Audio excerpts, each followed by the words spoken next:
Expressing what we want and need can be really difficult, yet it's the only way to live authentically and experience close and healthy relationships. In this video, I explain how you can go about expressing your needs so it becomes easier for you. Hey everyone, I'm Maika, I'm a psychologist, and this is Becoming an Expert at Self-Leadership. Often saying what we need and want isn't part of what we learn at the beginning of life. Unfortunately, this is not part of what most adults think children should learn. On the contrary, most children are encouraged not to go asking for their needs to be met out of many different reasons. As a result, we associate negative consequences with expressing needs, that it's too selfish, too demanding, it'll only make the situation or relationship even worse, the other person won't get it anyway, and even if they do, they won't want to contribute to getting our needs met. This often leads to shutting out our needs, disconnecting from them. If my needs threaten this relationship, I better not have any. So we shove them away. The problem is that our needs don't go away. Being human means having needs. And they will just try to find other ways of making themselves heard and noticed. But these alternatives to openly expressing your needs are so distorted that usually they don't work. For example, instead of saying what we need, we often end up criticizing others. You're so lazy, you never help. Why do you always have to be so mean? You don't care about me.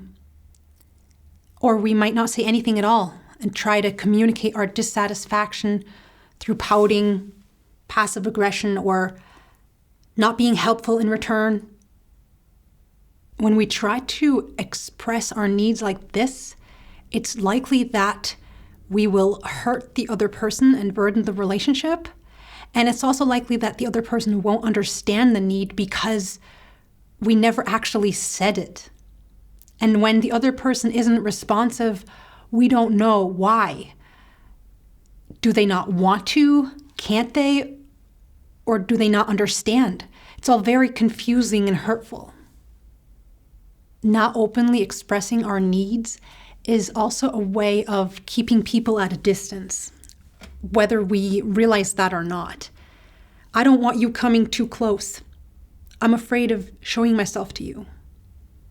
And this is one of the greatest blocks to connection and emotional intimacy.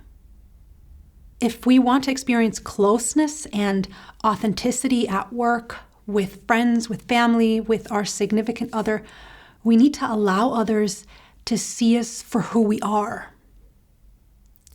Being able to openly communicate about needs is a really important part of secure and healthy relationships. This is how you can do that. Number one, identify your need. If you're dissatisfied with something in a relationship to a coworker, a superior, friends, family, take a moment to first identify your need. What is it exactly that you need from them? Here are some examples for common human needs. You can also find extensive lists if you Google it. And then ask yourself, what exactly is it that they could say and do to fulfill your need? What would it look like if they started fulfilling your need? What could be seen on camera if someone were to film them fulfilling your need? This doesn't mean that the person has to do exactly that. Of course, we want to be open to compromise and the initiative of the other person. But if you're not very clear about what it is you need in the first place, you won't be able to communicate it, and the other person has no chance of understanding what it is you're aiming for. Number 2, express your need. Step 2 is to initiate an exchange about your need. The best circumstances are ones in which both of you are calm and relaxed so that you can easily access the thinking part of your brain. You may also want to practice phrasing your need to make sure that you're really expressing a need and not criticizing. There are 3 elements that are important to expressing a need. The first one is to give insight into your inner world. This allows the other person to see where you're coming from. You could share how you experienced the situation or how you're repeatedly experiencing the situation that you want to address. You can share your feelings connected to this situation or in general, or your plans. For example, you could say, I've been feeling very overwhelmed and stressed these days. Or when your mother brought another new toy for our kid last week, I felt agitated. This is a way of building up to expressing your need that makes it more understandable. It's not about justifying yourself, but about giving the other person a more detailed picture. You can also build up by expressing what you plan to do, like at the International Fair next week, I want to set up our table the day before it starts, not on the morning of the first day. The second element is to express your need and what's missing. So in the example of the person that shared that they're feeling overwhelmed and stressed, they could say, or they might say, I'll need some alone time this weekend. Or in the example of the mother-in-law that keeps buying new toys, the person might say, I'd like your mother to understand that we don't want our kid getting new toys every time she visits.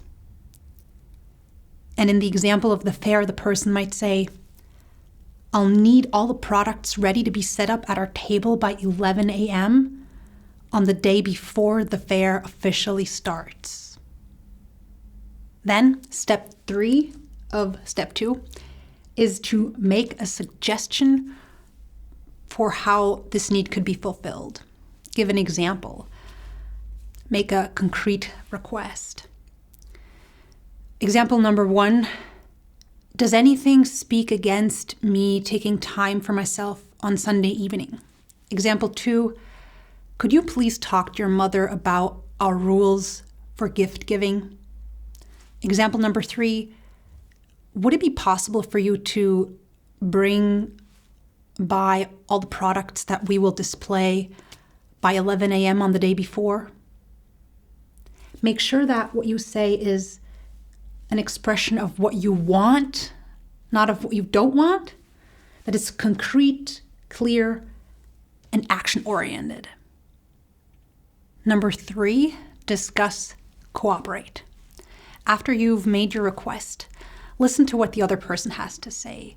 Maybe they want to circle back to some of these previous steps because they haven't really exactly understood yet.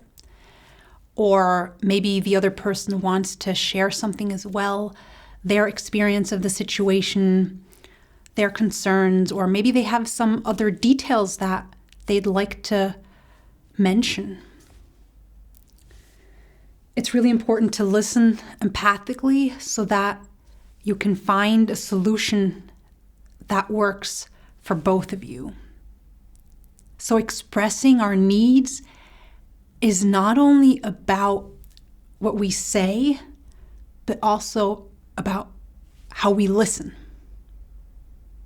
Also, it's important to stay flexible. On the one hand, it is helpful to make concrete suggestions for how your need could be fulfilled. On the other hand, these suggestions shouldn't be the only solution you're willing to settle on. That's the difference between a request and a demand.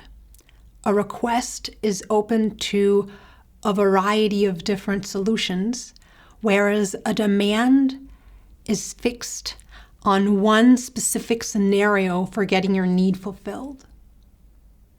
Expressing your needs, letting others see you, takes courage, especially at the beginning. But if you're willing to go through that phase of practicing that's uncomfortable and feels very uncertain, you'll get better and better at and more confident with expressing needs. I wish you all the best for this, and I'm excited for you to experience the greater closeness and authenticity this brings. If you have the need to see more of my videos, remember to subscribe. And if you need more support, subscribe to my weekly self-leadership newsletter at the link below. Till next time, take care, and remember to openly talk about your needs.